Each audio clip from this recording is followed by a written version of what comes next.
So, what attracted you to the project, and did you feel right away that your directing style would mesh with it? I think that from the beginning, this movie was something that spoke to me because it really encompassed all the things I love in life. I love, space operas. I love Marvel comic books and Marvel superheroes. I love 70s pop music. And I love raccoons, which I really do love. When I was a kid, I had a raccoon figurine collection that was my pride and joy. So for me, this honestly was a dream come true, and it was something that. And I try to say this with as little ego as possible, but I really felt like nobody else but me could tell this story because I felt like built to make this movie. I don't know what I'm going to do now that it's done. I really don't. I'm really happy that people are liking the movie and everything's going well. But on the other hand, it's sort of like, oh my God, how am I going to ever, have that experience with those great people that I worked with on this movie? This is a great experience for me. Well, that sort of leads into the next question because there are a lot of humorous beats in the movie, but there's also a lot of action. There's a lot of their emotional moments. How, as the director, did you find the right balance? I mean, obviously you had to find the right balance. How did you go about doing that? I think for me, it's not as much about finding balance as it is about finding the core of the film. And for me, the core of the film was the characters, the Guardians of the Galaxy, and their relationship to each other.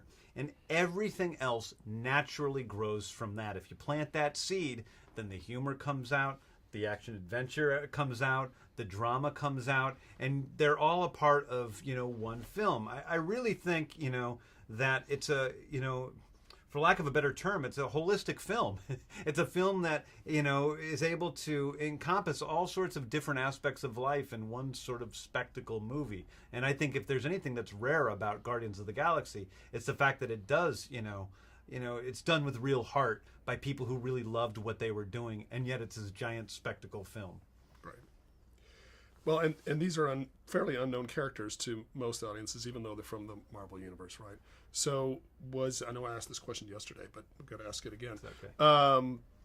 So bringing new characters like this to the screen, is that a daunting task? Is it liberating? Both? For me, it was liberating to, have the Guardians of the Galaxy be the Marvel comic characters that I brought to life.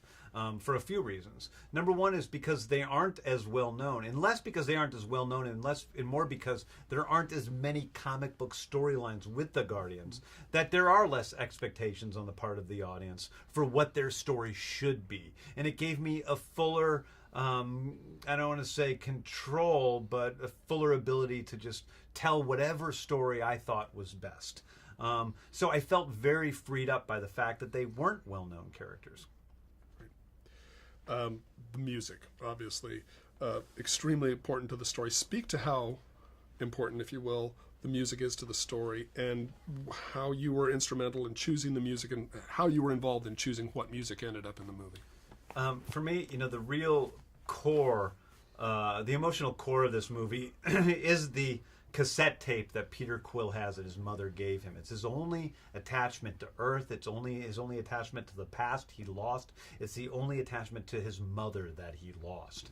So right away, that's a very important object. The songs on that tape were all songs that were written into the script that have stayed consistent from my first draft through the release of the film.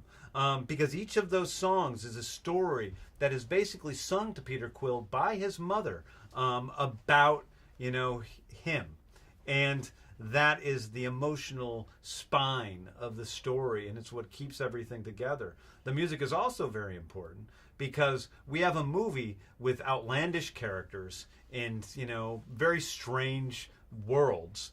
And by giving them, the people something as, simple and as comforting as a 1970s pop song that we're familiar with, it helps to ease us into that strange place, while at the same time being a very novel experience to be listening to music while we're looking at somebody dancing through a dark temple of demons.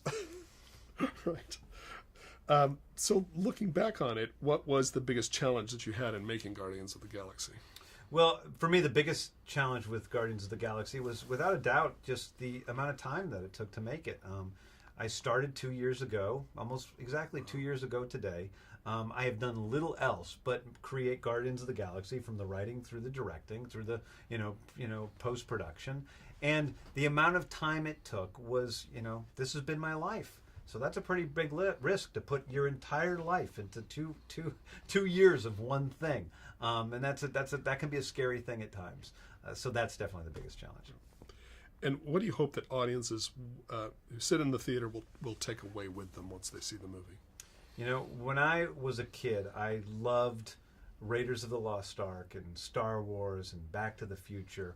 And when I set out to make Guardians of the Galaxy, I didn't set out to make a movie that would be like those movies. But I set out to make a movie that would make people, whether children or adults, feel like those movies made me feel as a kid. That would tune me into that magical wonder of the universe that we all feel is there, but usually don't experience. That will make us love the person sitting in that seat next to us more than when we walk out of the theater than we did before we walked into it. And that'll make us love movies and love raccoons more than we ever have before. I can't wait for my kids to see the movie. So was your first experience working for Marvel everything you hoped it would be? My first experience working for Marvel was more than everything I hoped it would be. I think within Kevin Feige and Lou and Victoria and all the folks over there, I found the most wonderful collaborators I could ever have. Kevin in particular is a guy who is very much like me and very, very different from me personality-wise. And because of that, but at the same time, we approach the work in the same way, because we may get in arguments about where the movie should go, but it's never personal. It's never about ego. It's never about which one of us is right. It's always about making this movie the fullest experience for the audience it can possibly be. And that is honestly where we're always coming from. So there's never any real conflict. The conflicts that happen always work themselves out in the end by us just taking a few steps to find out what works best.